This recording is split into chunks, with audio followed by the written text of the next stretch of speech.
Prepare yourself for Earthling Entertainment with your hosts, Joe and Ryan. Well, hey, you doing? Welcome to another episode of Earthling Entertainment with Joe and Ryan. I'm Joe. There are some who call me Ryan? There are others who call him the Mystical Badger. Yes.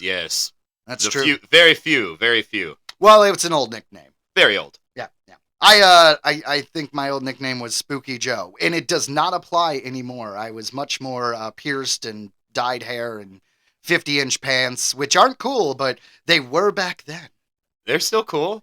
Jinko jeans, man. Come on. I had the kickwear. The kickwear? Yeah. Yeah. The Hot Topic days when you can get the trip pants. So, episode 8. Here we are. Welcome. Thank you for staying with us. If you are, longtime listeners, if you're new listeners, hi, what's up? All right. So, Earthling Entertainment. Ryan informs me that at 2 p.m., everything is going to explode. Like 2:20, I think? 2:20. Okay, explain this to me. By the way, I think it's funny we're covering this because by the time this podcast airs, it will have already happened. So no one would have been able to hear what we're talking about right now if what you're saying is going to happen is going to happen. So this whole thing is kind of a moot point. This is a weird way to start the show, man. 2:20. Okay, why are our phones going to explode at 2:20? They are saying it's like, it's just an emergency this is just a test of the emergency broadcast system. But then there are other people out there who think that this is like their way of, kill John Lennon. They're going to turn us all into zombies. So why would our phones explode then? Well, it's going to go off. I guess by explode, I was just kidding. Like, I meant as a metaphor for it. It's going to be like an Amber There's Alert. going to be a signal, and we're all going to get, hypnotized, turned into Manchurian candidates, if you will. Indeed, and that's them turning on the new cybernetic mind grid. Yes, and we're all tapped in. For the record, I don't believe that, but continue. No, neither do I. But this is the point is the signal's coming out. There's a Stephen King book. It's called Cell, and it was a weird signal went off on all the cellular phones, and everyone was zombified. And it was a movie. Samuel L. Jackson was in it, and I believe John Cusack. Who's to say that couldn't happen though? Like, what if that's like a technology that they're holding on to, and it's like one day they just could do it. Like, you could, like, your phone will ring, you'll answer it, and it'll make this sound, and like. There you go. That's it. You're a zombie. Well, that was literally the plot of that film. I actually didn't read that book yet, but the film, that's literally the plot. It's actually kind of freaking terrifying. I know, you should watch it. All right. It's really good, man. Also, I think just the film Serenity, which was the, feature film, the ending to the show Firefly. The character River was triggered, like, because she was like kind of like a Manchurian candidate, was triggered by a commercial. So like a little jingle from like a commercial. Yeah. I've always heard great things about Firefly. I never got to see it. Well, brown coats for life, bud. There's only 14 original episodes. I believe only, not all of them aired. I actually don't know. And that was 2002. And then in 2005, Universal, because of DVD sales and the fan outcry, and there was conventions, they did a feature film called Serenity. I don't think it was a huge financial success, but it was a great film, and it actually ended the series. So the 14 episodes and the movie kind of ended the series. But if you want to know more adventures from the Firefly crew, they have, I believe, 8 novels, and they have a comic book series by Boom Comics, which I think ended, but they're just doing a couple little things now. Yeah, so if you want to know a lot of shit about Firefly right off the cuff, there you go. I was going to say, I'm sure Firefly nerds are all know all about that, I'm sure, because, like, people who like that show love that show.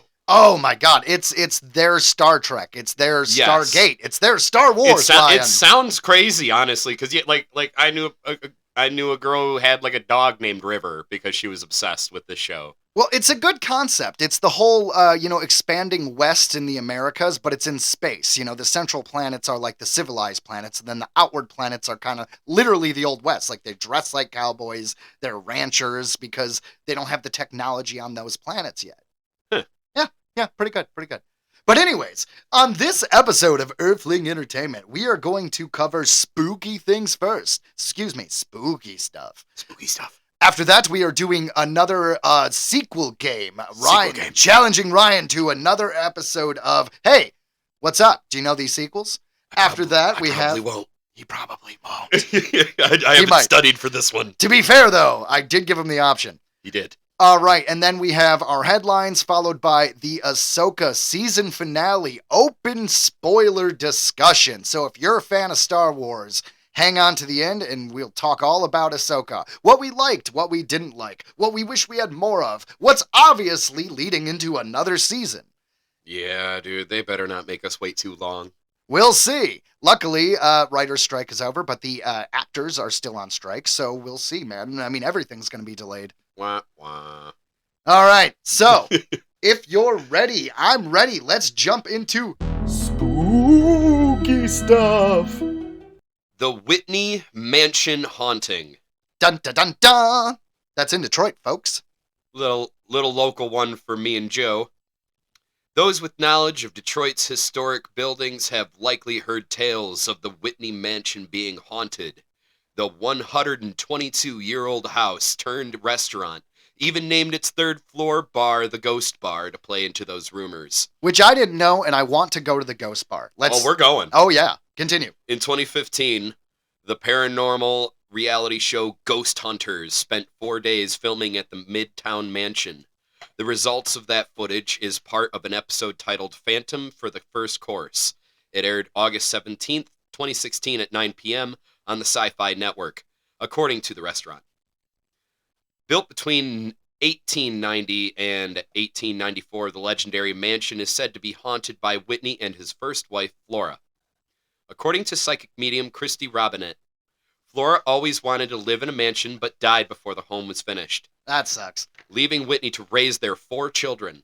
A year after Flora's death, Whitney married her sister Sarah. Okay, well, Sarah clearly poisoned Flora. That's a possibility. I'm just saying. A year later, now she got the house. I was she about got to say the kids. the jealousy. Yeah, you're getting this giant mansion built That's some for you. That's some Crimson Peak stuff. I don't know.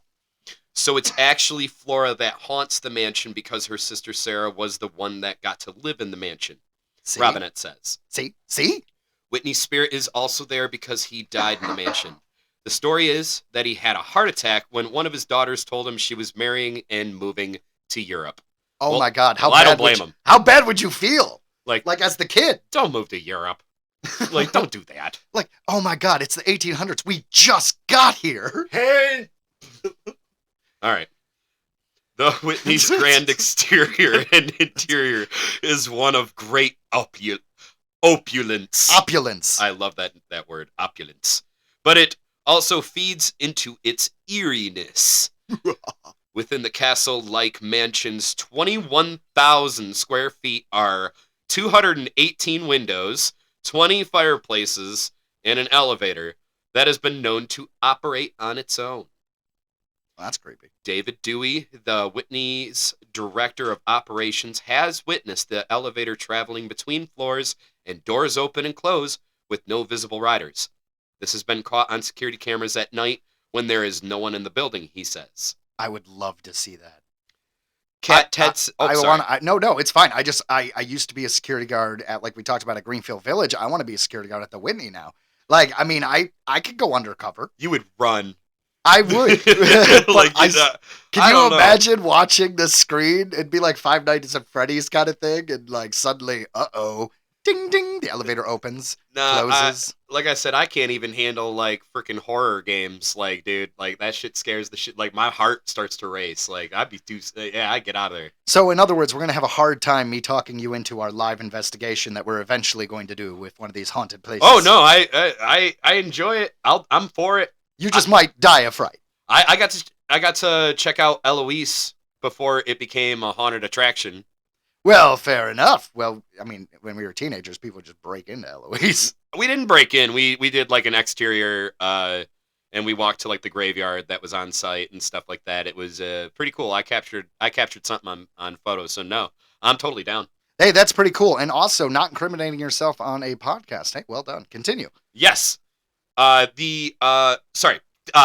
Tedson and Bev Rydell investigate the Whitney restaurant in Detroit, Michigan. Located on Woodward Avenue, the exquisite restaurant was the former mansion home of David Whitney Jr.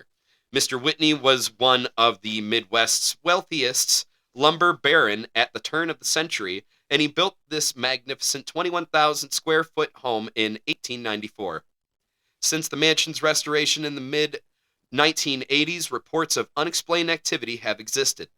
Shadowy apparitions have been seen on the second floor, disembodied voices have been heard, and other strange phenomena. Hold on, let me ask you though, what would be scary? Hold on. What would be scarier though? The voice or the shadowy figure? Like if you were there, if you're walking around, you see a weird shadow in the shape of a human, or you just hear like a "Get out, you jerk." I'm gonna go ahead and say the voice, probably, but the silhouette would definitely still be as startling. Yeah, but you might be able to explain it away, right? Yeah, but at least that you could like shake your head, yeah, like whatever. But yeah, you hear a voice like "Get out," like yeah, I'm out. Like, See? I don't want you in my home, you Slayer, sister fucker. Slayer. I didn't mean to interrupt. Please. No, continue. not at all. But I love that disembodied voices have been heard and other strange phenomena have occurred. Disembodied voices have been heard. I'm just saying that Other right. strange phenomenon occurred. All right, the Whitney changed their view on the existence of ghosts and the paranormal. It brought them The two investigators. Correct. The Whitney changed their view. Yes, Okay. yes. Brought them from skeptics to believers. People often tell them of getting feelings they think relate to nearby ghosts. They dismissed it as overactive imaginations until they had such an experience at the Whitney during and after hours investigation. Kat was standing on the second floor when the atmosphere changed around her. Just as people had explained, the atmosphere became thick, charged, she said. I'm getting something here. Later, when audio was reviewed, a disembodied voice was clearly heard saying, "That's right," followed by the words, "I am still here." Around the same time, Bev Well, that's probably the wife then, right? Because she died, and she's like, "I'm still here." Like, he's screwing her sister, and she just sat there like, "Hey, I'm still here, guys. Come on." I mean, it could be her or it could be him. I liked mine. Mine was more colorful. Yeah, who knows? That's yeah. Around the same time, Bev was alone on the first floor asking any spirit to knock on the wall. She didn't really expect a response, but was stunned when she heard a loud, resounding rap on the wall next to her. She asked for another response and received it. Although she didn't hear it at the time, a clear voice was recorded that simply said, "Hi." I don't know why that's funny to me. During follow-up investigations, the sound of a piano was consistently heard and many other unexplained voice phenomena recorded. Their extensive historical research turned up the fact that both Mr. Whitney and his wife passed away in the home. Based on the evidence and known events that have happened in the house, they believe members of the Whitney family have never left. I mean, clearly. Yeah. I mean, that's pretty cool, right? We should at least go to the restaurant. Oh, we're totally going. I didn't even know that was a thing. Right? I'm excited. I mean, You find great things about spooky stuff to talk about, local buddy, that I haven't even heard of. Fucking good digging. Yeah, well, thank you. I figure we can't do, like, all the main stuff, like, first, right? Like, let's not talk about the pyramids, like, today. We'll figure that out later. Yeah. They're hydraulic pulse generators with the crystal obelisks around the world. We're going to give us all power like Tesla's, like, dream, just saying. Anyways. Yes. No, I'm just saying, I believe that. Totally. I don't even, it wasn't like one of the pyramids was totally like a factory. It was some sort of, I don't know what you call it. Apparently, we're going to pyramid next week, guys. All right, we're pyramiding next week. All right. Look, that's not, why does that sounds dirty. Like, what? I'm pyramiding. Hey, you ever pyramid? Yeah, I'm pyramiding. Yeah, man. We're going to talk all Egypt to each other and our viewers. I got to catch the Egyptian. Yes. Well, see, that sounds dirty. Oh, yeah. All right. So that is it for spooky stuff. And right now we are going to play another round of the sequel game. Yay! the sequel game. So, press the button. Yay! excellent. So, today's game is going to consist of 5 questions, just like normal. All these questions are the same. How many in a given franchise? For instance, if we say Indiana Jones, the answer would be 5, because there are 5 movies in that franchise. If there's any kind of remake or like any kind of clarification, it will be specified. Out of each question, it's worth 5 points. So 5 questions, 5 points equals 25 points altogether. Ryan, after each question, will get the chance to name any of these sequels. If he names them correctly, he gets 1 point for every sequel. So that is 28 points on top of the 25 with 1 bonus question, giving a grand total of 54 points that Ryan can potentially get. He only needs 25 to win. So, our first question. Ryan, are you ready? Yes. Excellent. Ryan, how many films are in the Child's Play franchise? But this does not include the 2019 remake. Oh boy, let me think. I'm gonna go with 6. Wah, wah, wah. Ah. You know, we really got to get a buzzer. Like, we should have a buzzer button. Do we have one? Hold on. I was gonna say we've got Little John. We got Little John. What is this button? I don't know what that is. It seems like a very long random button. All right, anyways. Anyways. Right, the answer is no. No, you didn't. The answer is 7. Sounds close. Yeah? Without going over. You did pretty good. All right, so Child's Play does not count, the first one, but are there any of the following sequels that you can name? I'll give it a shot. All right, let's do this. Child's Play 2. Oh, that is correct. Very easy on that one. Child's Play 3. Yep, that's true. Then I believe we go into Bride of Chucky. That's correct. Then we go into Seed of Chucky. That is also correct. And then it's Cult of Chucky. That is not the right order, but is correct. Darn. All right. Well, I lost the order. But, well, the order doesn't matter. Okay. Then before that was, I guess I don't know. I'm out. All right. Well, hey, that's not bad, man. That's 1, 2, 3, 4, 5. You got 5 of them. Nice. So that's 5 points. Nice. All right. So it's Child's Play, 1988. Child's Play 2. I thought those were older.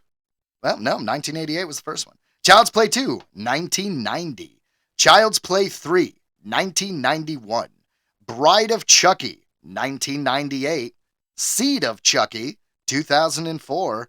Curse of Chucky. Oh, I forgot about Curse. 2013. And finally, Cult of Chucky, 2017.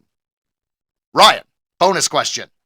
Who played the voice of Chucky in the 2019 remake? Oh, Mark Hamill. That is correct. Luke Skywalker. Yeah, thank you. I mean, come on. I actually thought he was really good at being creepy as shit. He was. It was a different kind of Child's Play. That one was an AI instead of a cursed doll, and I thought it was really good. It's just because you know what it was? It was a remake of Child's Play, the first film, not a Chucky sequel. And the reason why is I believe Universal owns the rights to Child's Play, and then afterwards it's a different company, which is why the title changed to Chucky, because they can no longer say Child's Play because the original... they didn't own it. It's the same reason why the Friday the 13th suddenly were Jason Lives and Jason X. It's because Paramount owned Friday the 13th. I believe it was Paramount. Yeah. So it's this weird thing. Legalities ruin everything. Yeah. Goddamn government. Yeah. All right, Ryan, are you ready for question number 2? I am, I think. All right.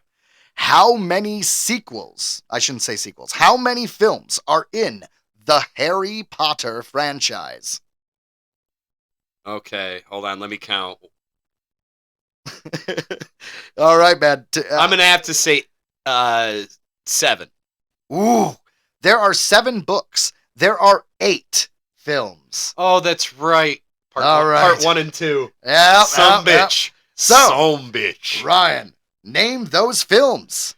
And this time you actually do get a point for the first one because it's not just called Harry Potter. Harry Potter and the Sorcerer's Stone. Yep. Harry Potter and I'm gonna go probably random here. In the Order of the Phoenix. Yeah, that is one. Harry Potter, The Deathly Hallows, Part 1 and 2. Yep. Harry Potter and the Prisoner of Azkaban. Yep. And I know I'm missing one more. Harry Potter and the Chamber of Secrets. That's correct. That was the there second is one more. Shoot. Do you want it? Come on. Harry Potter and Emma Watson used to be my crush, but then I found out she was sort of a bitch. That's right. Apparently, Ryan had a crush on both Harry Potter and Emma Watson. Well, who didn't? All right. So you're done with that, right? You can come live under my stairs. Woo! So are you concluded there, buddy? I'm done. Yeah. All right. So that's 1, 2, 3, 4, 5, 6. So you got 6 out of that 8. All right, because you're actually not too shabby. So that brings your score to 12 altogether. All right. Not bad. That franchise is Harry Potter and the Sorcerer's Stone, 2001. Harry Potter and the Chamber of Secrets, 2002. Harry Potter and the Prisoner of Azkaban, 2004. Harry Potter and the Goblet of Fire, 2005. You didn't get that one. Harry Potter and the Order of the Phoenix, 2007. Harry Potter and the Half-Blood Prince. I forgot that one. 2009, yes you did. Harry Potter and the Deathly Hallows, Part 1. And Harry Potter and the Deathly Hallows, Part 2. Came out in 2010 and 2011, respectively. Very nice voice on that one, by the way. Well done. Yeah, thank you. All right, Ryan, number 3. All right. How many films are in the Anaconda franchise? Damn it. I thought you said you weren't going to go obscure. I said there was mostly not too obscure. I don't know, 4? That is correct. Holy shit. I literally just threw that out there. All right, Ryan, well done. Care to name any of the sequels after the first one for a total of 3 possible points? Anaconda 2? No. Damn. Anaconda and the Scary Snakes. Anaconda and the Scary Snakes. Absolutely not correct, sir. You don't know any of these, do you? I don't know anything. Constrictor of Love. But you got the actual question right, so that's good. I like Constrictor of Love, by the way. Yeah, thank you. I was gonna say that's actually pretty good. Anacondas, Restrictor of Love. Dude, I'm just saying, like that sounds like a James Bond film. Constrictor of Love. It kind of does. I could see that. Yeah, Constrictor of Love, and yeah, the bad guy would have a snake. Oh, he'd have several snakes. Oh yeah, that would be like a whole thing. All right, well. Your points are at 17, and that franchise is Anaconda, 1997. I loved it. I actually like that movie with Jennifer Lopez and Ice Cube. Fuck yeah! And John Voight, which Jennifer, no, not Jennifer. That movie scared the shit out of me. But what, I mean, granted, I was like 10. If you watch it now, the CGI doesn't really hold up, but it's still a fun movie. I agree. Like honestly, when it came out, that shit scared me. The whole thing with the bug in the neck. And they had to like cut the bug out of his neck. I forgot about that. My whole thing is when John Voight, spoiler for Anaconda, sorry guys, when John Voight gets eaten and then thrown up later, and he's just all crushed and slimy, and then his like as he's dying, kind of like winks at J-Lo. Winks at her. It's so fucked up. Honestly, that movie wasn't, in my opinion, like I'm probably not gonna go watch it, but I have fond memories of it. I enjoy it, and you know what? Sometimes I watch it. I also like the sequel, which reminds me. Go ahead. Anaconda, 1997. Anacondas, The Hunt for the Blood Orchid, 2004. Anaconda 3, Offspring, 2008. Anaconda's Trail of Blood, 2009. Now, Ryan, I didn't expect you to get this one because Anaconda 3, Offspring, and Anaconda's Trail of Blood were both, I believe, Sci-Fi Channel original films. They did get the rights to the Anaconda franchise, and it is a legit sequel to the Anaconda franchise. But that's why, and David, you gotta keep them separated. David Hasselhoff is the lead in the third one, if you could believe it. I totally can believe it. All right. So after 3 questions, Ryan has 17 points. Ryan, are you ready for question number 4? I've never been more ready for anything in my life, Joe. All right, Ryan. How many films are in the A Nightmare on Elm Street series? Now, keep in mind, this also includes every film where Robert Englund plays Freddy. And except, Jason X, because that was just a hand, and technically that was Kane Hodder, and he wasn't in it. So, it's pretty simple. Every Robert Englund film where he's Freddy. So you're not including the remake with the dude from Bad News Watchmen? Bears? Oh, I was going Bad News Bears. But yes, Watchmen. Yes, for sure. No, Rorschach is not there. So it doesn't count. So you just want the ones With Robert Englund. Oh, shit. So every film where Robert Englund plays Freddy Krueger as a main character. I know they did a ton of these, so I'm just going to say 9. And the answer is 8. Man, I've been pretty close. Yeah, you've been pretty good with your guesses. That's not bad. I'm pretty proud of my guesses here. All right, let me give it a shot. All right, now, like, obviously, A Nightmare on Elm Street, the first one doesn't count, so that gives you 7 possible points. Go ahead.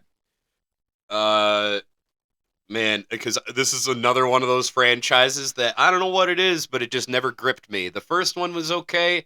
I loved him in Freddy vs. Jason, so I'll throw that one out there. All right, Freddy vs. Jason is one. There you go.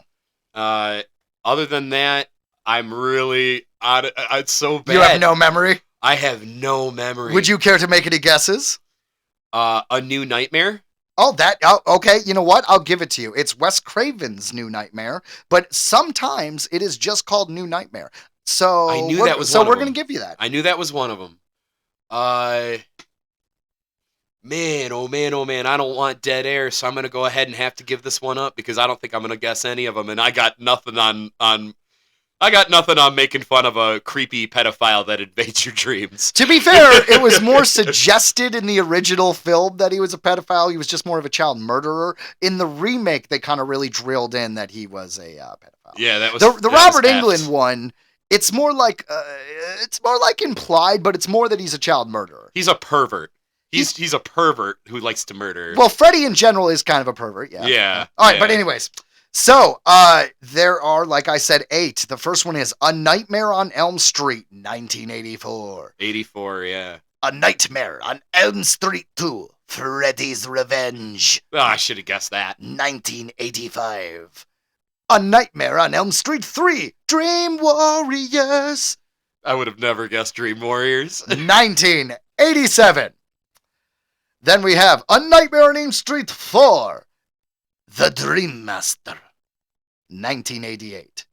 Nightmare on Elm Street 5, The Dream Child, 1989. Freddy's Dead, The Final Nightmare, 1991. Yeah, right. Wes Craven's New Nightmare, 1994. And Freddy vs. Jason, 2003.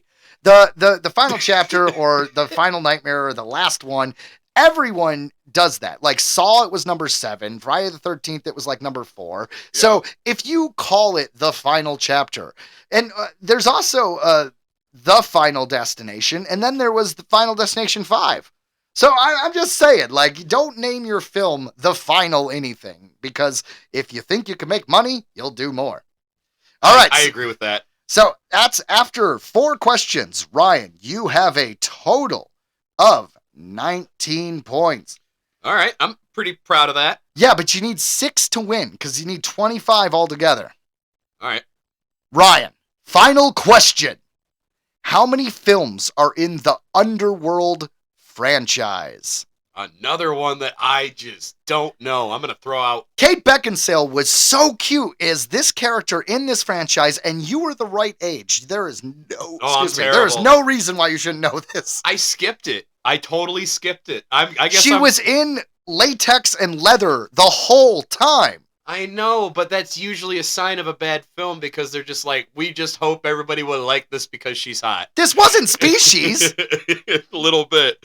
But okay, and they called the werewolves lichens, which I thought was weird. Lichens. I didn't understand it. But anyways, but Belverine's I'm going to say it was a trilogy. 3. Sorry, the answer is 5.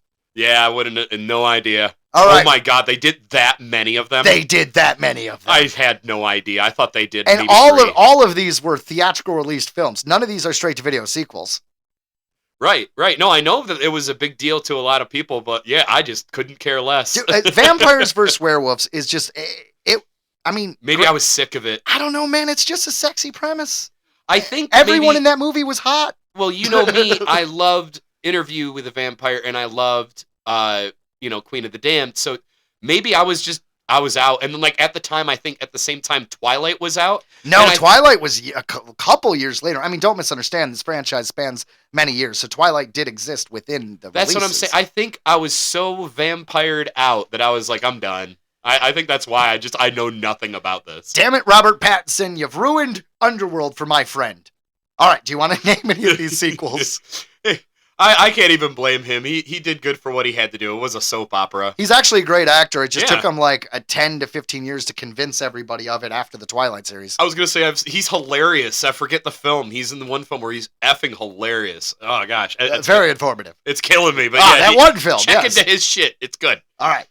So, Ryan, can you name any of the Underworld films? Hell no. I'm going to go ahead and say Rise of the Lycans. That is correct. Holy shit, really? Yes. Yes. Absolutely. Did you really pull that out of your butt? I literally just pulled that out my butt. Well done. All right. I'm impressed. Yeah, my butt hurts a little. All right. I'm going to go with Blood Rain. Oh my God, you got really close. Raining in Blood? No, Rain in Blood? Other way. All right, you give up. I give up. Any other ones? No, I mean, those are pretty good guesses. The last one was Blood Wars. Oh, it was close. Yeah. All right, so Underworld, 2003. Underworld Evolution, 2006. Underworld Rise of the Lycans, 2009. Directed by something Totopoulos. I really like the guy. He was one of the judges on Face Off. Anyways, Underworld Awakening, 2012. Underworld Blood Wars, 2016. Really? I literally never heard of it. Oh, yeah. I'm terrible. All right, well. To be fair, that one I'm pretty sure didn't do too well. Well, anyways, sounds like I lost. You did, but you got 20 points out of a possible 54. But I feel like this was an honest game. Yeah, I didn't study. I feel like you did, like, I am proud of you, sir. You did way better than I expected considering your lack of studying. I looked at the list and I was like, oh, poop. Like, I'm like, there's like literally like 3 of these that I kind of know. So, kudos. Yeah. Kudos to you. Thank you, sir. Thank you. Yeah, and there we go. That is the sequel game for this week. Coming up next, we have Earthling Entertainment Headlines. Toys R Us. Woohoo! Making big comeback with 24 new retail stores. This comes to us from Nerdist.com. Over the past few years, we've reported often on the sad end and potential revival of the Toys R Us retail chain. It's been a crazy roller coaster of ups and downs. Going into this store was like entering a magical realm for several generations of American children. It's true. But like some kind of toy miracle, the iconic toy store is making a big return. First, it was just as a pop-up shop, or as a section in a Macy's department store. I heard about that. I didn't get to check it out, but like, yeah, they sectioned off a whole little spot, and we're like, it's like a junior Toys R Us. But according to CNBC, Toys R Us are opening a new brick-and-mortar store in November in Terminal A of Dallas-Fort Worth International Airport. Huh. Great. Yeah, why target the I parents? don't know. Well, target the parents. Think about it. People traveling for the holidays, you show up at the airport, you forgot that someone's gift, and they have a toy. I could see it. Having a beer is like $30 at an airport, so now I gotta buy a yo-yo for like $50 for my kid. Like, god damn it! I'm old that I mentioned yo-yo. Like, oh yeah, kids just love their yo-yos. For some reason, in 7th grade, we had a yo-yo revival. Do you remember everyone was yo-yoing in middle school? I learned a lot of tricks, actually. Yeah, I was never that good, but I was able to do a few of them. I would say a modest yo-yoer. The rollout of Toys R Us stores will expand to up to 24 different locations located in airports, cruise ships, and elsewhere. Oh, cruise ships are even worse. There's no escape. There's a Dude. toy store. Dude, bullshit. Your whole vacation. Dude, this is that Disney ride bullshit where you get off the ride and it goes, you have to walk through the gift shop to leave. That's not just Disney. Pretty much every amusement park I've been to, you walk through every themed ride, they have like a gift shop to walk through. Yep. Even like at the zoo, you walk out of the penguin exhibit, you've got to walk right past the toy store. Well, in Universal Studios Hollywood, there was the Minion ride. When that opened, it used to be the Terminator ride. I was kind of depressed. But it was Terminator 2, and it's been like 25 years, so whatever. They turned it to Minions. The point is, when you go through, same thing. You walk out, and it's just like all the Minion plushies and everything else you could possibly want. And you want to, it's like, man, it's just such a targeting of the parents. I'm just saying. Fair enough. But to be fair, the parents have the money. Why target the children?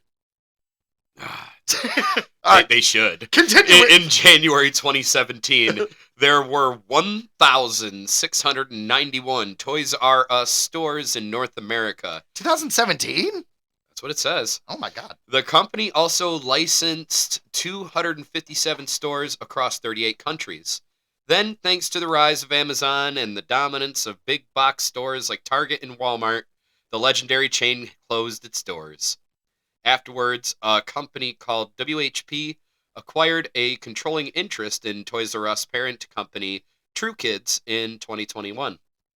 Their plan was to open more stores nationwide after the only two remaining locations, outside of Macy's, closed in 2021. The first new separate Toys R Us was a massive flagship store in a mall in New Jersey.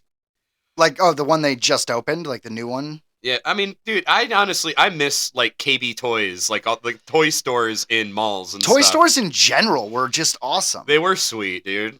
I mean, granted, we were children. Right, like, I can't believe I remember the name KB Toys. Like, how long's it been since that's been Well, around? KB Toys was, I know this is a Toys R Us story, but since you brought up KB Toys was awesome because they had the bargain bins of, like, Yeah. the last set action figures, and they were always cheap. I mean, I know inflation, they'd be more money now, but I remember they were like $350 or $250, and it was just because it was like, oh, these were the old Transformers. Now we have new Beast Wars, you know? Yeah, and remember, we even used to have a Disney store. Now you can really only get Disney stuff through the website. Well, they also had a WB store in the mall. Yeah, they had WB. Well, Everyone had a store. I forgot about that. Did Nickelodeon have a store? Because it seems like a No, missed opportunity. I don't think so. It was a missed opportunity. They would have made a lot of money off of me because I was a nerd when I was a kid for some Nickelodeon.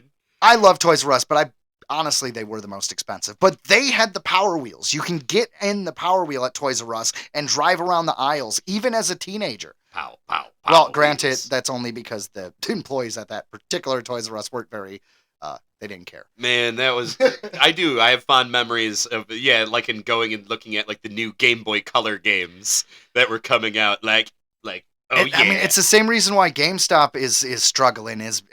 Obviously they had a resurgence recently, but I'm just saying it's the whole physical media thing. They make it so easy. I can download any game I want on my PlayStation. I could download any movie I want on my smart TV. And then when it comes to physical action figures, well, I'm an adult, so the action figures I buy are very expensive, and you usually get them online from exclusive websites, you know? And like Hot Toys are like $600, okay? I'm not getting a $250 out of the bargain bin. Yeah, every now and then you get lucky. We got like a local comic shop around here, which is basically a local toy shop called Big Ben's Comics. I will say that Green Brain Comics is the best comic shop around. It is in Dearborn. It is on Michigan They are Avenue. better they can get you anything fast. Like, honestly, yeah, Green Brain is the better for comics. If you're looking for toys, maybe head over to Big Ben's. But yeah, if you're looking for comics, books, you name it, Green Brain Comics. I'm just saying, Green Brain for life. I bleed green, man. I'm Me all too. the way back from when it was Comics Plus. We've been there forever. Yeah, I love that place. That's definitely our Jay and Silent Bob hangout. So right if there. you are in the Detroit area, go to Green Brain Comics, located on Michigan Avenue in Dearborn. We all right, love that's them. it. That's All right, the free that's our commercial. plug. That's our free commercial. That's All right, right. back That's to right. Toys R Us. Yeah, literally no one asked us to do that. We just love that place. That's true. Its current flagship 2-level store, 2 levels, is at the American Dream Mega Mall in New Jersey. The American Dream Mega Mall! Dude, that's awesome. This huge Toys R Us includes experiences for kids, such as a 2-story slide, a cafe, and an ice cream shop. I would really like to do a 2-floor slide. Can you imagine a giant slide in Toys R Us? I have some weird dreams that I swear to God have to come from like my adolescent, like what I wanted as a kid. Because it was like walking around a mall, but they have like tunnels, like you'd have it like, the Play Place or Kids Kingdom or Discovery Zone or any of those and they were all like sectioned through this mall. It was like a child's paradise. And it's a reoccurring dream I keep having since my whole life. It happens at least once a year. And in the dream, I don't know if I'm a kid, but it's not weird that I'm hanging out there. Yeah, we used to have like Caesar Land. We used to have tons of like play places that were inside. All that's gone. Well, Chuck E. Cheese is technically still around, but they made him look weird now. Oh my God! I haven't even looked. If Toys R Us is coming back, are they going to have Jeffrey the giraffe back? And are they going to revamp him and make him like a CGI monster? Yeah, probably. And he's gonna have like that curly hair or whatever the kids are sporting now. That weird mop top. Yeah. Is that a style? Or a mullet. Mullets are coming back. I see them all over the place. Well, if you ask me, it is about time the mullet came back. I mean, I have not been able to identify if someone is stupid at first glance for a long time. And or good at the saxophone. Or good at the saxophone. That's well done. Well done. Anyways, we should probably finish this Toys R Us story. We should probably finish this, yes. Well, we've got a lot to say. This is a nostalgic piece for us. Yeah, don't worry. We will say very little on a topic coming up. Right. Well, I remember in high school going and getting lightsabers that I think I still have to this day that we would beat the shit out of each other with. Well, to be fair, there was a Toys R Us that was pretty much located between the two high schools we traveled between. So yeah, we would totally stop there and get I think we got Tamagotchis once. We had lightsabers at prom. That is true. We had lightsabers at prom. In the prom photo, because we were cheap, we did a group photo. It was like 3 or 4 couples. I think it was 3 of us. Everybody chipped in. There was straight up lightsabers in our prom photo because we're that cool. And we totally battled on the dance floor and almost started a fight. People wanted to fight us because they just didn't like that we were having such a good time. Apparently, that wasn't part of their prom experience. All right, I'm going to finish this now. Excellent. It seems to survive in a post-pandemic, less retail shopping-centric world. Toys R Us is learning to upgrade into more than a store and become an experience. But for all of us who grew up in the 70s through the 90s, just setting foot in that toy paradise was an experience. We all wanted to be Toys R Us kids, as the commercial jingle sang. Here's hoping the brand can properly regain its standing in the culture at large. I mean, obviously, if they're going to keep it to, where it's basically, like they said, it's more of an experience. So it's like when you're on a cruise ship, oh, there's a Toys R Us, and it has a slide. Of course, we're going to go. We're going to let the kids slide. We're going to buy a toy. So it's going to be successful. I hope it's successful. It's just for nostalgia's sake. It would be a weird world. Like, think about it. If everything goes the way it seems like it's going, and physical media is gone, and there's no one going to stores because everything's being delivered to their house, think about all the empty buildings in the world. Think about all the stores. Like, I guess there'll still be restaurants, but, that's just, do you want to turn your world into a ghost town? Like, goddamn, go to American Apparel. Buy a sweater there. Jesus. Yeah, I still take my kids out to get stuff, and that's the thing. Like I swear, because with a kid, it's hard. You gotta make sure everything fits whatever you're buying. Yeah, I will give you that. If you're buying clothes, it is much easier because kids also grow crazy. I got the baby, right? He's 6 months. Sometimes he's in 3-month clothes, and sometimes he's in 12-month clothes. You baby companies need to regulate and tell me what size. It's like this is what my wife complains about. She says female clothes are the same thing. Like everything she wears, it's up and down what size actually is going to mean what. I don't know. Guys are easy. 34 inches, 30 inches, that's our waist, hooray. Around. Yeah, it's pretty easy, Jesus. That's right. All right, headline number 2. All right, here we go. A little bit of a bummer. The legendary actor Michael Gambon has died at the age of 82. This comes to us from the Hollywood Reporter. Gandalf actually finally really died. The giant of the British stage became beloved by U.S. audiences after taking over for the role of Hogwarts headmaster Albus Dumbledore for 6 films. starting with 2004's Harry Potter and the Prisoner of Azkaban, following the passing of Richard Harris. Which was a shame, because no offense to this gentleman, but I loved Richard Harris's take. But Well, continue. of course, that was the first one we got. You know what I mean? It was hard. It was. I remember that was probably like, for us, it was like a hard, replacement. Well, to be honest, the original guy, Richard Harris, he was a more gentler Dumbledore, whereas this Michael, he didn't actually read the books and kind of just took the script and did what actors do and made up his own character. Yep. But I would argue that in that case, he missed kind of the warmth that Dumbledore displayed in the books. But that's just me. I agree with that. So Gambon died peacefully in the hospital surrounded by his family after a bout of pneumonia, according to a statement from the Irish actor's family provided to The Hollywood Reporter on Thursday. Radcliffe, who starred as the book-to-screen franchise's Titular character? Thank you. Titular character, Harry Potter, celebrated Gambon's spirited personality and dedication to his craft. With the loss of Michael Gambon, the world just became considerably less fun. Michael Gambon was one of the most brilliant, effortless actors I've ever had the privilege of working with, but despite his immense talent, the thing I will remember most about him is how much fun he had doing his job, Radcliffe said in a statement provided to The Hollywood Reporter. I mean, that's pretty good, right? Like, I guess he was just a fun guy to be around. He was silly, irreverent, and hilarious. He loved his job, but never seemed defined by it. He was an incredible story and joke teller, and his habit of blurring the lines of fact and fiction when talking to journalists meant that he was also one of the most entertaining people with whom you could ever wish to do a press junket. Okay, so he just made shit up and fucked with the journalists. That's what it sounds like. That's great. Yeah.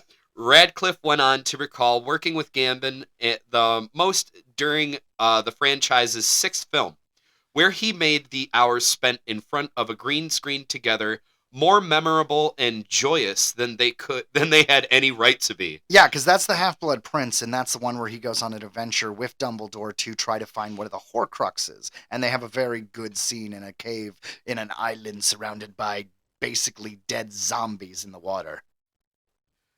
So yeah, it was a really cool scene. Yeah. So it says, blah, blah, blah. Okay. I'm It so says blah, sorry. blah, blah. I got lost at my point. No worries.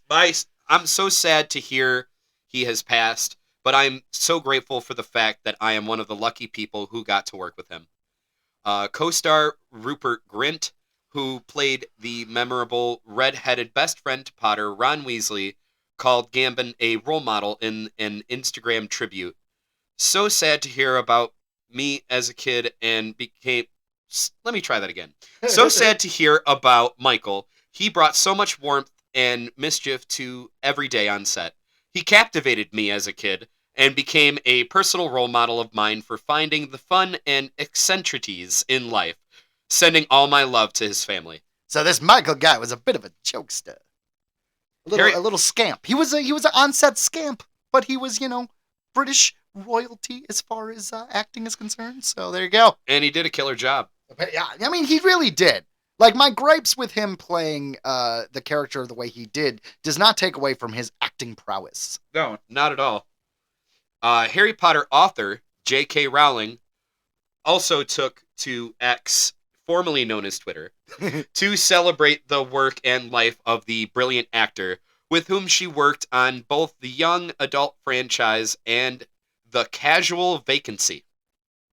The first time I ever laid eyes on him was in King Lear in 1982, and if you told me then that brilliant actor would appear in anything I'd written, I'd have thought you were insane, she wrote. Michael was a wonderful man in addition to being an outstanding actor, and I absolutely loved working with him. In an interview with BBC's Radio 4, The World at One, actress Fiona Shaw, who played Harry's aunt Petunia Dursley, remembered him as a trickster, just a brilliant, magnificent trickster. Everyone just keeps saying he's like being a crazy, messing with people, like practical jokes and stuff. That's hilarious, honestly. It's like that you get sounds to that fun. level and you could just be a mischief man. That sounds fun. Like that's. I'm glad that he's an actor who can have fun with it. Like you can't take yourself too seriously. Yeah, Jim. Damn it, Jim. She added with text, there was nothing like him. He could do anything, she added.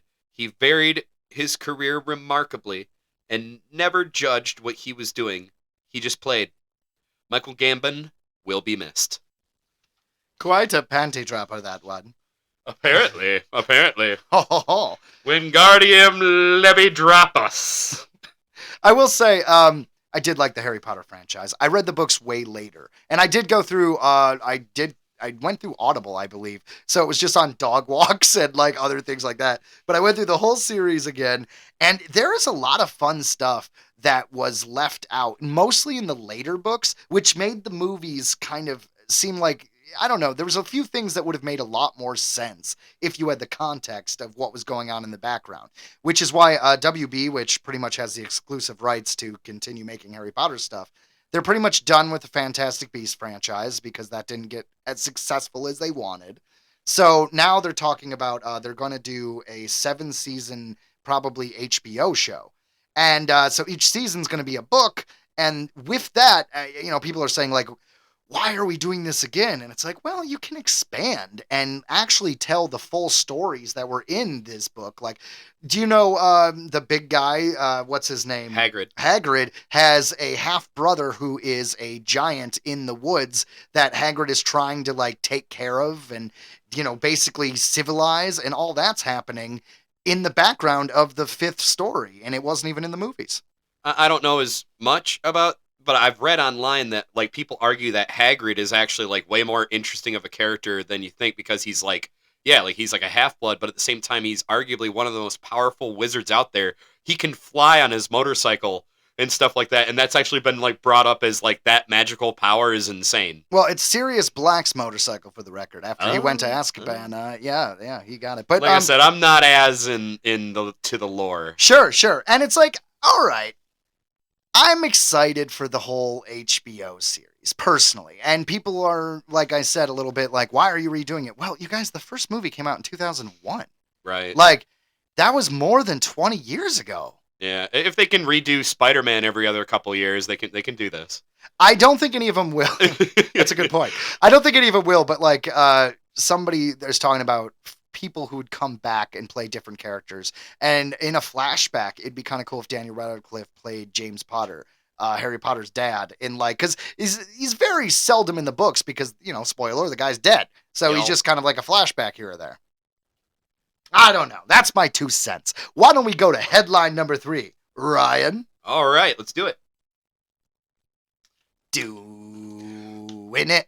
Barbie producer Robbie Brenner promoted to president at Mattel Films. This comes to us from The Wrap. From The Wrap. Robbie Brenner has been named president of Mattel Films. Brenner had a key role in the success this summer of Barbie, which I still haven't seen. I saw it. It was it wasn't for me. Which became the top grossing movie of the year with over 1.4 billion globally. Yeah, it's extremely successful. I just expected it to be a better movie. With how much people were raving about it, I think it may have been built up more in my head than it should have been. I can always tell when someone's trying to convince themselves that a movie is just amazing, like, because the way they describe it, that's how everybody described this movie. Like, oh, there's more to it, And I mean, I'm sure there wasn't is. that much more to it. It was very female empowering, but it also, I thought, was a little too man-hating. I mean, I'm not jumping on the bandwagon with everybody else freaking out about it, okay? It's not that big of a deal. It's just a movie. But it did kind of put some shade on dudes, I gotta be honest. And honestly, like, I will watch Barbie, like, whenever it's streaming, wherever it's streaming, I will eventually watch it. Because, it had some really funny parts. It was a decent movie, for sure. I like some of the music that came from it, and I think it's hilarious that, what's his name? Whoever played Ken. Ryan Gosling.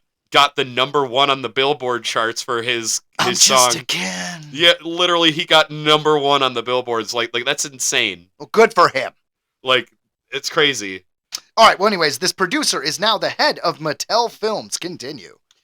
Yanan Kreese, chairman and CEO of Mattel, said in an official statement, Robbie joined the company to bring the vision of Mattel Films to life, collaborating with leading filmmakers to make standout quality movies based on our iconic brands that will resonate in culture and appeal to global audiences. She has done exactly that and so much more, positioning Mattel Films as a key partner for innovative creators, world-class talent, award-winning producers, and major studios.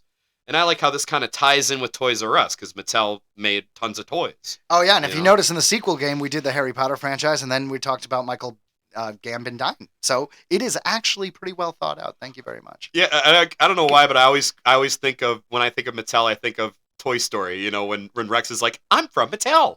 Oh, yeah.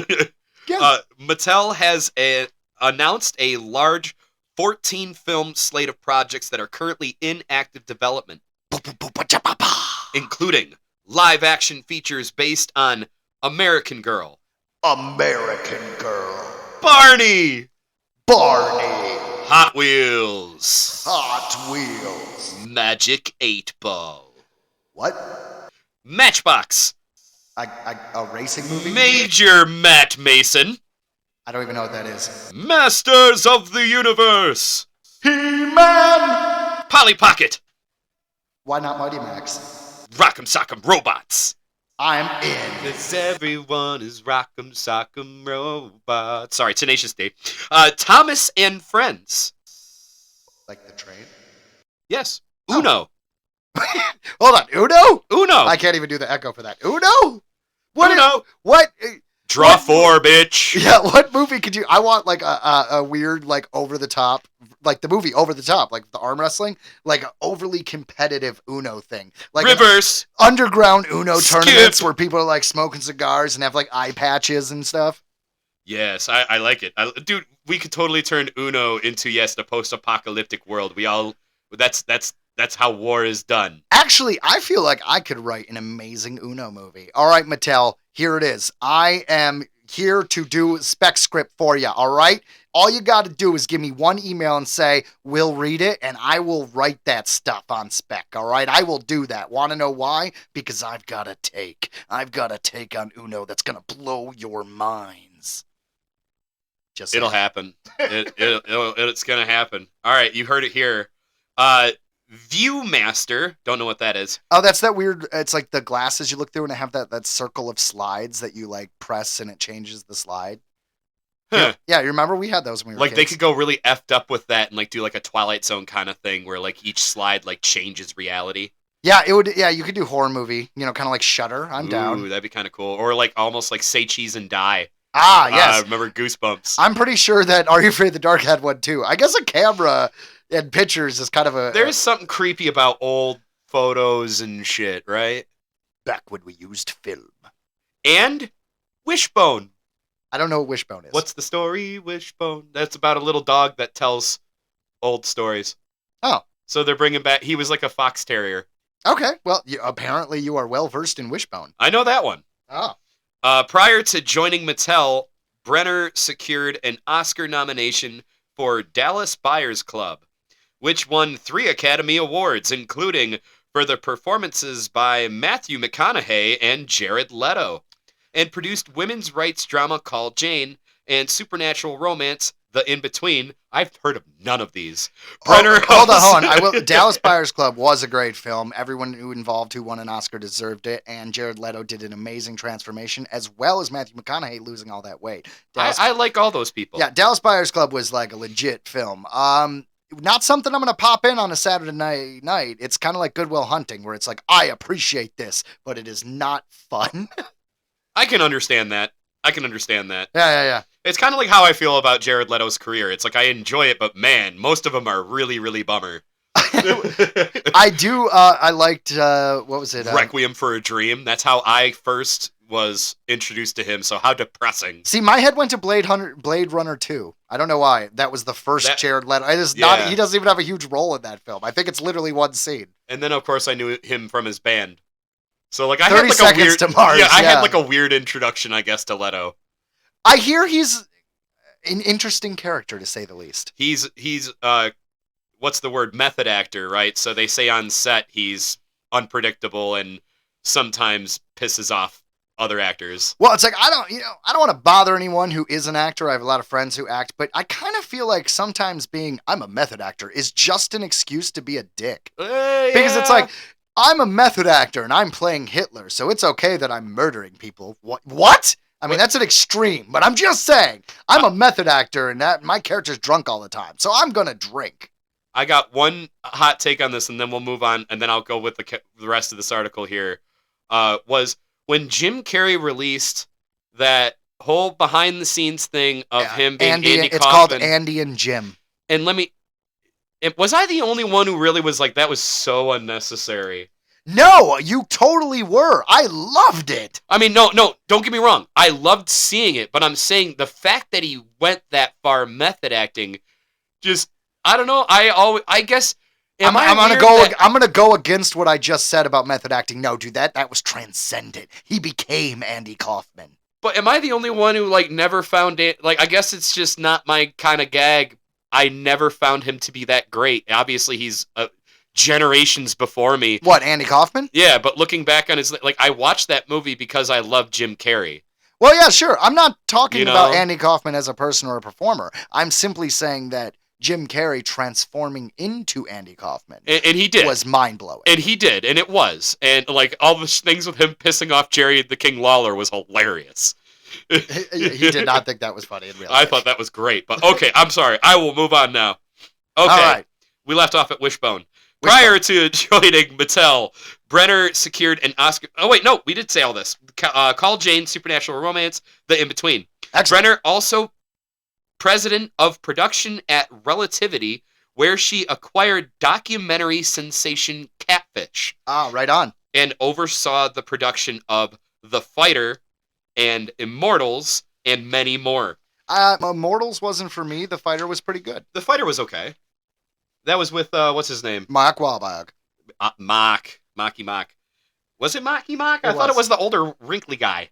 No, that's the wrestler. The wrestler. I'm thinking of the wrestler. Yes. The old wrinkly guy. That's like how you got my reference. I knew exactly who you meant. And that old wrinkly guy's Mickey Rourke, by the way. Oh, Mickey Rourke.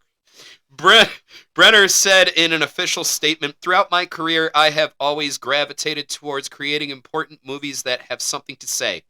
Mattel and Yannan have given me the opportunity of a lifetime to unlock a treasure trove of IP and collaborate with some of the greatest actors, auteurs, and studios in the world." I have to put some stank on that. I am grateful to all our creative partners and everyone at Mattel for their support and confidence. As we celebrate the overwhelming success of the Barbie movie with our incredible partners and fans, I am even more excited by what's next for Mattel Films. Discuss! Mattel! All right, I feel like we already discussed everything. Yeah, I was going to say we kind of did. Congratulations to her, and I'm sure she'll do a great job, and she has a bunch of great film credits under her belt, and I think she'll do good. So, because we really chatted up that last one, this next one, I'm not going to interrupt you at all. I'm going to let you finish this article before I say anything. Movie about OceanGate. Nothing? You don't even have a comment? I ruined it immediately. You told me to go. I did. You said you weren't going to interrupt. You just did. I'm sorry. I love hearing myself talk. I do too, actually. Movie about OceanGate's tragic submersible implosion is being developed. This comes to us from IGN. Just 2 weeks after announcing a new docuseries based on the tragedy of OceanGate's Titan submersible is in the works, Mind Riot Entertainment revealed a fictional sister project of the same name is also set for development, as reported by Deadline today. Title salvaged, The narrative feature will explore segments of time before the submersible's deployment, during the search for the vessel, and after the Titan's wreckage is uncovered. According to Deadline, the Blackening producer E. Brian Dobbins is on board to co-produce.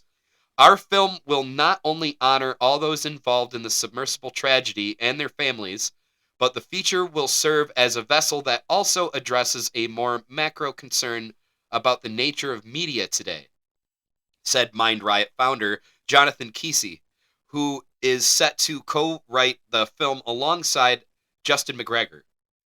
In June 2023, details of the tragedy went internet viral as a large-scale search took place to find the submersible and its 5 missing passengers who were en route to see the remains of the Titanic about 12,500 feet below the ocean surface. By June 22nd, officials confirmed the Titan had been involved in a catastrophic implosion. According to CNN, the remnants of the vessel were found near the Titanic almost a week later. The Titan tragedy is yet another example of a misinformed and quick-to-pounce system, in this case our non-stop 24/7 media cycle that convicts and ruins the lives of so many people without any due process, Kesey told Deadline.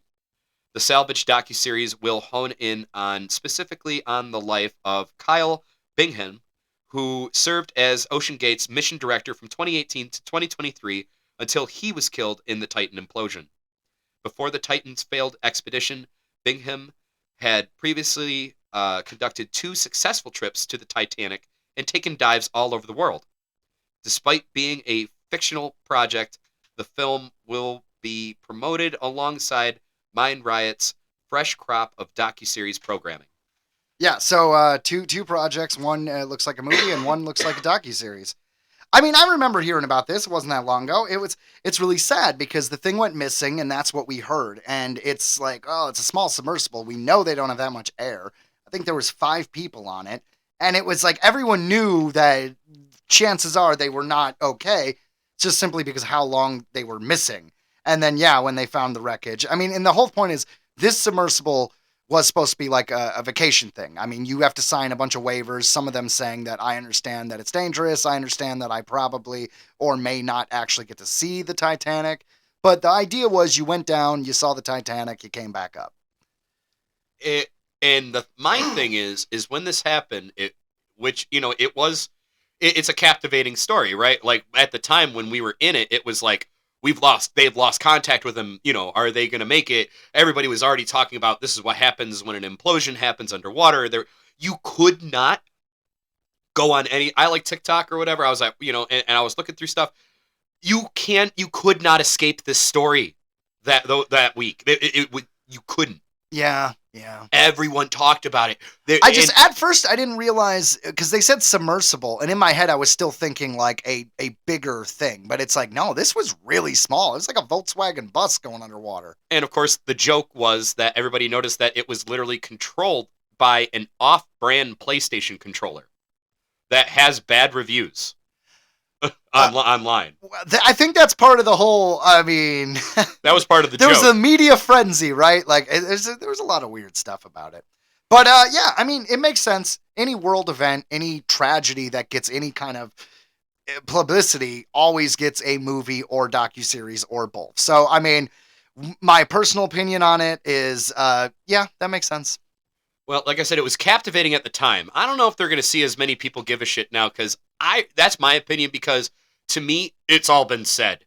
You literally couldn't escape the frickin' subject for like a couple weeks there. So like everybody already laid out everything. He even did like this whole thing where he was being interviewed before they left, and he was told by the company that the material used for the cylinder should not be used for deep water. Yeah, he was told. And this is an example of these rich people who you can't tell them no. People who just have never been told no. They have, and it's so unfortunate, because like the one thing that I do think is sad is this was right around Father's Day, and a young man died on board, and he literally went just because his dad was such a Titanic obsessee. Like he was so obsessed with it, and the kid had his doubts and didn't want to go, but he went as a Father's Day gift for his dad, and there you go. Well, it was a Father's Day that neither one of them would ever forget. They'll never remember either. Oh. No, it's effed up. It's messed up. No, it is messed up. It is messed up. But you know, you got a point. Is will anyone care when the docuseries or when the movie comes out? Because if you remember Tiger King, well, Tiger King was this big thing. It was on Netflix. Everyone talked about it. Then I believe Peacock did a series called Joe and Carol, and no one cares. No one cared. I don't think. No, nope. I mean, Kate. To be fair, I didn't watch it, so I can't really say if it was good or bad. But that's kind of my point. This is an example of these streaming services just not getting it. They don't get it. They don't get their audience because they're like, oh, this got millions and millions of hits. People watch it. Yeah, because at the time, it resonated at the time. Iron was hot. It's not anymore. Yeah, that's the way I look at it, and I hate it when they do that. You know what I mean? And, I do. So, no, I'm going to go ahead and say that I probably will skip this one. I'm sure there will still be people who will watch it because there are people who were invested in this story. Like I said, like you couldn't go on TikTok without seeing millions of accounts of people covering everything that could possibly be covered. So you know they're going to cover the docuseries just to have another video out there. And to me, that's all it's going to be. People are going to use this to try to promote their own channel. They really don't give a shit about the story. They don't give a shit about these people or their families. And I think that's dark, but it's true. Well, I mean, to be fair, the docuseries, the movie, the guy went out of his way to say this is about honoring the family and stuff. So I'm going to give him the benefit of the doubt. I hope so. He seems like he really was or is trying to do the right thing. So don't be a cynic right off the bat because he said all the right things. Let's see if his follow through is good. But all right, guys, now is time to talk about it's Star Wars time. Ahsoka season finale. Are you ready? Ahsoka episode 8 review. All right. All right, we got to do this within 20 minutes because the world's going to explode. Dun, dun, dun. It's currently 2 o'clock. Okay, the world is not going to explode. Apparently, we're all going to turn into zombies because of a signal. Anyways. Kill John Lennon. All right. So, Ahsoka season finale. And we'll start off by saying, overall, I did like the series. It concluded in the way that worked well for the series, but not in the way I wanted. Because I thought this would be more of a complete story, and at the end of the day, this seems like part 1 of a story. And it's weird because on IMDb it says it's a miniseries, and there's not a season 2. So are they going to continue it in a season 2? It sure seemed like it. And if they're not, are they going to make kind of like a Boba Fett kind of series, which is Mandalorian like 2.5 between season 2 and 3. And it's tough. It's tough. We'll go into the episode from the beginning though. Ryan, what did you think? I think we could have been here a couple episodes ago. That's my only complaint about this series is I can't deny that it does feel slow to me. I feel like we could have done everything we've done. Like I said, we could have already started the first battle, in my opinion, with Thrawn by This now. show could have been a movie. And that's the way I feel about a lot of Star Wars shows. With the exception of The Mandalorian and Andor, most of these shows feel like they could be movies. I agree. And that's what I'm saying is these streaming services just not really knowing their audience yet. They're still figuring it out. We're in the beginning stages here. But with what you were saying with, like, so what are they going to do considering if it was just a miniseries? What if this is all going to come together in one giant Star Wars film? Hell, maybe. It is. It is. They've already announced it. It's a Dave Filoni movie. It's going to wrap up the whole Mandoverse. So it'll do Mandoverse, Ahsokaverse. Yeah, basically everything Rebelsverse. post-Jedi, pre-The Force Awakens is going to be wrapped up in a Dave Filoni movie. That is the plan right now.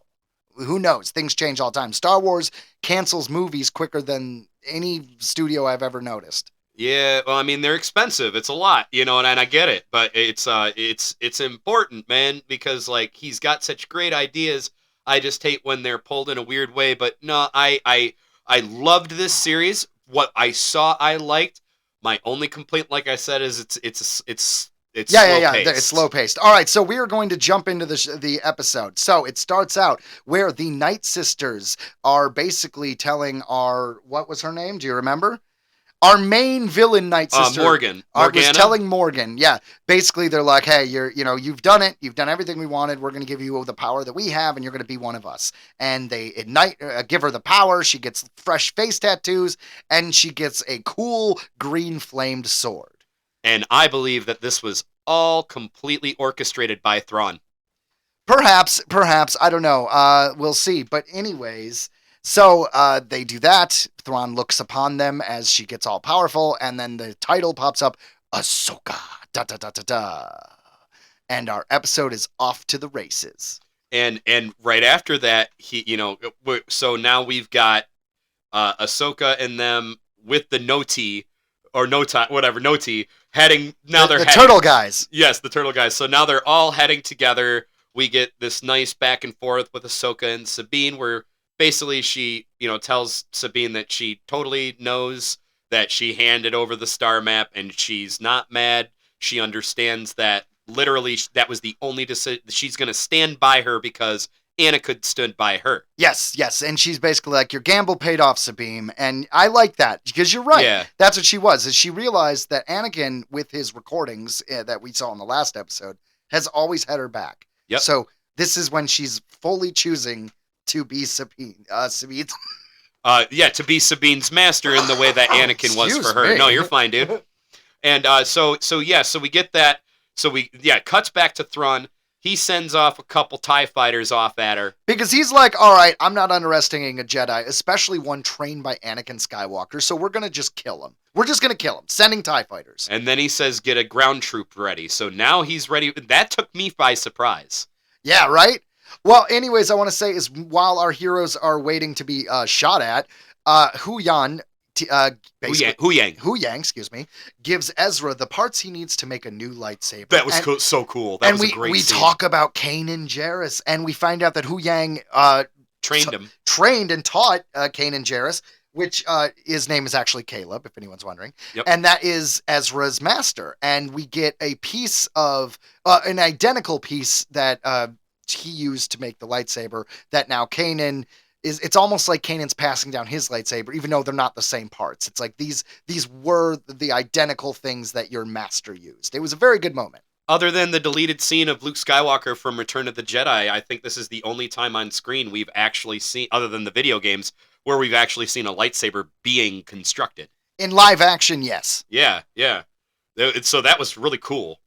Absolutely. No, I thank you for bringing that up. I forgot to bring that scene up. That's such a cool scene. All right. So, Ryan. So the TIE fighters start shooting at them. Now they're trying to protect the Noti. Literally, Ahsoka and Ezra are down there using the Force to hold up the ship. Because basically, when the TIE fighters come in, they shoot the ship. The ship loses whatever the stabilizers. The stabilizers, so it's no longer floating. So now, like he said, Ahsoka and Sabine are holding it up with the Force. Underneath this ship are our alien buddies, the turtles. What are they called? The Noti. The Noti, and they're about to be crushed. So what happens? Ezra and Ahsoka are holding up the ship. Yes. Sabine is in the ship. Yeah. She does this crazy maneuver. Hu Yang is like, that's just going to give us like a burst of energy. And she's like, that's all I need. She aims, she hits the engines, she shoots the ships, and it kamikazes the two TIE fighters, destroying them, but it doesn't crash. I mean, it crashes. I love how frail TIE fighters are. She literally just ran into them.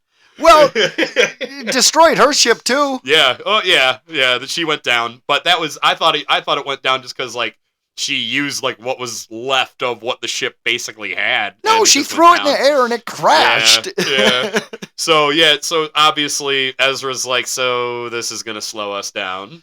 And then Ahsoka is like, not if we don't let it. Which is a very Jedi thing to say, but kind of bullshit. If you don't have a plan, if you have a plan, howlers. If you have a plan, that's a clever thing to say. But if you don't have a plan, you're what? Because you believe it won't slow you down, or you could will yourself into this not being an obstacle. I don't know. It bugged me.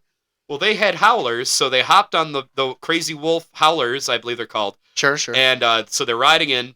So at this point, they're storming the castle. Essentially, they're trying to get up to the ship before it takes off because they've already brought now. I forget what it's called, the Eye of Sion. They brought that down. The ring that will basically connect to the Star Destroyer to make it travel to the known Star Wars galaxy. So the ship's about to leave. Thrawn is about to leave. And we have our heroes storming the castle, which the ship is essentially Rain. hovering above. So they Yeah. get in there, and then Thrawn's ground troops show up, and they start shooting. And, we have our lightsabers blocking. And in an earlier scene, Thrawn had mentioned to the Night Sisters, like, you told them? And they were like, yes, they're willing to make the sacrifice for you. So For the Empire. For the Empire. So all of these stormtroopers know they're going to die. And sure enough, they all die. And then we get the Night Sisters do their ritual, and we get what we all were guessing was gonna happen. We get zombie stormtroopers. Zombie stormtroopers. Well, night troopers. Well, I'm just saying, the zombie stormtroopers are in two main books in the extended universe, and that is Death Trooper and Red Harvest. Red Harvest is a prequel that takes place at a Sith Academy thousands of years ago, and Death Troopers take place roughly after Jedi. I believe after Jedi. But anyways, Han Solo and Chewbacca are in that one, and it is a great book. Neither one of those actually are canon, though. They're both legends. But anyways, like many things in the Star Wars universe, Disney has now finally canonized zombie stormtroopers. Well, I mean, they were like resurrected, obviously, by the Night Sisters and stuff, because wasn't those books, it was like more like a virus. Yeah, those books were straight up zombies, whereas this was... I actually even think that the Night Sisters brought back something from the dead in Clone Wars. I don't think this might not be the first time we've seen it. I don't know. But it was the first time they were stormtroopers. So they're all coming back, and then we actually finally, for the first time I feel in Star Wars, we get formidable ass stormtroopers. Like they couldn't take them down. They had to run. Yeah, they were Russian, and our heroes run. They're like, close the door, and they of course zap the convenient locks, and they slam shut. And this is why I was saying Thrawn told the Night Sisters to give Morgana all these powers and give her the sword, because then he looks at her and he goes, we need more time. And she's like, I understand. Yeah, and so Morgana goes to face off with our heroes. And knowing she'll be left behind. Yeah, exactly, but she's willing to make that sacrifice, because that's commitment. That's a villain. So Ahsoka, Sabine, and Ezra show up, and then there's Morgan, and there's just, Ahsoka's like, I got this. You guys need to stop Thrawn. So they go, and it's a face-off between Ahsoka and Morgan. And it's good. It's good. I mean... It was a good fight. Yeah, the fiery green sword is kind of like, all right, we can't give her a lightsaber, but we want a sword fight. and she broke one of Ahsoka's lightsabers, so she was she a cut it formidable off. opponent. Yeah. Oh, yeah, totally. Ultimately, Ahsoka wins and kills her. But before that happens, we got Sabine and we got Ezra on the roof, and the Star Destroyer is taking off. And Sabine's like, oh, crap, jump. And he's like, I can't make that. And she's like, yes, you can. You jump, and I will force push you. And he jumps, and after being very hesitant, but she had to talk him into it. But he jumps, and she force pushes him, and he just barely makes it on the Star Destroyer. And then he's like, come. And she turns around, and like I said, Ahsoka is still fighting Morgan at this point, and she has this decision, like, do I jump there with Ezra or do I stay with Ahsoka? And they lead you to believe that she jumps to the Star Destroyer, but in the very next scene, we see her backing up Ahsoka in the fight against the zombie stormtroopers and Morgan. Because, by the way, while Ahsoka's fighting Morgan this whole time, the zombie troopers have caught up. And in this episode, we really see Sabine has really learned a lot of Force. Because, like, in the fight scene with the stormtroopers right before the scene, she uses the Force to pull her lightsaber to her hand. So we see her do the Force pull. Oh, yeah, she's got the telekinesis. She's got then the Force, the mind, I call it telekinesis. She can move shit. And then she uses Force push to push Ezra far as F away. So we've seen her gotten really, really powerful with the Force. Yeah, we'll just have to accept the fact that she just tapped into it during this adventure. It's literally fine. Between this episode and the last. Whatever, she did it. But she it's figured fine. it out. So, obviously, so Hu Yang comes and saves the day, drops in the ship, they jump onto the ship. Because Hu Yang apparently fixed the ship while this was all happening. He told them not to wait up because he had him and the Noti were helping him and electrocuting themselves, which was hilarious. Yeah, so the ship is healed and it shows up to save the day because Ezra is on the Star Destroyer and the Star Destroyer is taken off. Now we have Sabine and Ahsoka who jump off the building, essentially, where the building they were storming, where the Star Destroyer was on top of. They jump off, they land on their ship just out of view, so our viewers can see a marvelous reveal as they are raised up into view, and then eventually they get in the ship and fly away. and they chase after, the Star Destroyer that's now in the hyperspace ring, and it's too late. He taps into the comm and basically he says some cold shit. He's got a speech. He says some cold shit. Like, I'm probably going to butcher it, but he basically was like, he's like, I know you because I know your master, Anakin Skywalker, so I assumed your tactics would be the same. I predicted this. And then he's like... Which is so Thrawn, because that's who the character is. And then he's like, perhaps this is a place for a Ronin like you, because one only wonders how similar you will become. He's implying that she might go to the dark side, perhaps. And then he gives her one last for the Empire and takes off. And he is back in our universe. The last thing we see of him in this series is him approaching Dathomir, which we know is in the known Star Wars universe.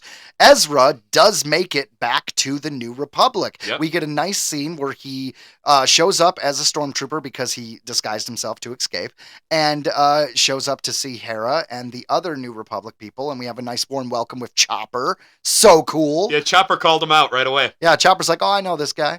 Like, he always stole their shit. Yeah. And then we get Sabine and Ahsoka showing up to the little alien turtle guys, which I keep forgetting their name. The Noti. And basically they're gonna have their adventure. They're still in the other universe. We have... Yeah, and then... Shin Hati. Yep, then Shin Hati comes Shin up. Hati, and she basically joins their version of Sand People. Like, basically Raiders is what they called them. Yeah, but we never actually see what they look like, so they're just sand people to me. And then we get to see Baylan Skoll standing in front of what looks like to me the one in a giant, like the mountainside has been carved to look like this big bearded guy. It kind of looks very Lord of the Rings reminiscent of like the ancient carvings. Like clearly there was this grand society or mythology on this planet. And I think we're going to get to this is the origins of the Force and the Jedi and all that stuff. And you see that on one side of him there's another carving of a person, but on the left side of this old man carving it looks like it's completely carved out. So I wonder if that is like symbolism for that, one side of the Force is unbalanced. Well, clearly the Force is unbalanced. I mean, Anakin was supposed to bring balance to the Force, and he dropped the ball thoroughly. One thing I like about in my opinion, what I saw was like the kind of the theme of this episode was no one was leaving anybody behind. He told Shin to go join your place in this empire. She chose to stay behind and rally these raiders to go help her master. And Sabine was supposed to take off with Ezra. She did not. She turned around and she stuck with Ahsoka. And without her, arguably, Ahsoka probably was going to lose. Probably, but also it's the whole Sabine chose to leave with the bad guys. She basically picked Ezra over everything just to save him. So she couldn't do it again. You know what I mean? Like she couldn't leave Ahsoka for Ezra because Ezra was getting home. So she fulfilled her plan, but also it's just she had to stick with Ahsoka. She couldn't make that choice again. All right, man. Honestly, that's all I've got to say. Like I said, I wish we had more. It was a great season finale. That's how much I loved it. I just wish we had some more. Yeah, and so the bottom line is the whole story overall was good, but it was slow. I did like the series. There's clearly going to be a season 2, and if there's not a season 2, they're going to explain all of this in another series because they basically had every character in the show have a what's going to happen next.